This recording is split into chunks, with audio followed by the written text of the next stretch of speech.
Now at 6, traffic is bad, but in Cutler Bay, it's worse than it's ever been. Driving down Cutler from my house to Coral Gables was an hour and a half each way.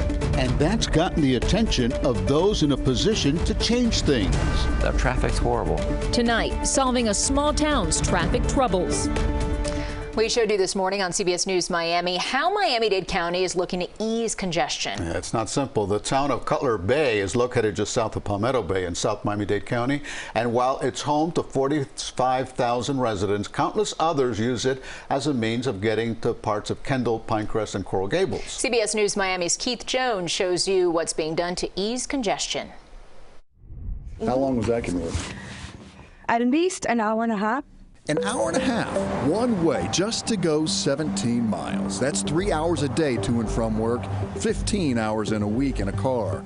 Belinda Bermudez was spending roughly 29 days a year commuting to work. Her boss, Robert Cook, founder of Cook and Carbonell Law, was living a similar life in transit from Cutler Bay to the office in Coral Gables. But driving down Cutler from my house to Coral Gables was an hour and a half each way. If I left at 5 in the morning, it wasn't 45 minutes each way, or left at 8:30 in the evening after the traffic was done. His Gables lease was up, so were his patients. So he moved the office to Cutler Bay. That's where he and most of his employees live. And office space is 30% cheaper. What's your commute now? 15, 20 minutes? 5 to 8. As development boomed in Homestead and Florida City, over the years, cut-through communities like Cutler Bay and Palmetto Bay are caught in the congested crosshairs of growth. Since the time I first started campaigning, the first thing is that traffic's horrible. Mayor Tim Meerbot is on a mission to curb commuter traffic. His first mission, to bring in business, much like Cook's law firm. But his vision is much bigger, including the old Southland Mall. We have been successful in bringing a developer in who's going to spend $1.5 billion plus developing this area. So that doesn't just mean additional apartments and things like that, but that also means 100,000 square feet of retail space, 60,000 square feet of medical space. That means available jobs so residents won't have to commute to Coral Gables or downtown. It also means not traveling to Kendall for medical diagnostics or a dentist appointment. And here we go again.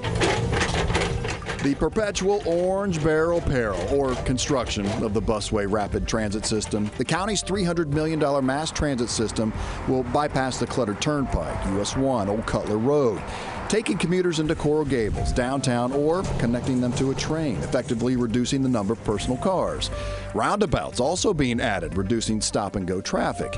Town manager Rafael Casals also spearheaded another traffic reduction initiative. I call it like a government Uber service or Lyft service. It's GoConnect, another county program. This one, though, uses an app that geo-maps the user, picks them up, and transports them anywhere within city limits. That we have 5,500 riderships a month on the GoConnect, but then we also have another 4,500 on our regular trolley service as well. So that's almost 10,000 residents that we are moving. Theoretically, that's 10,000 fewer cars, and theoretically, reducing, even omitting, those 1.5-hour commutes.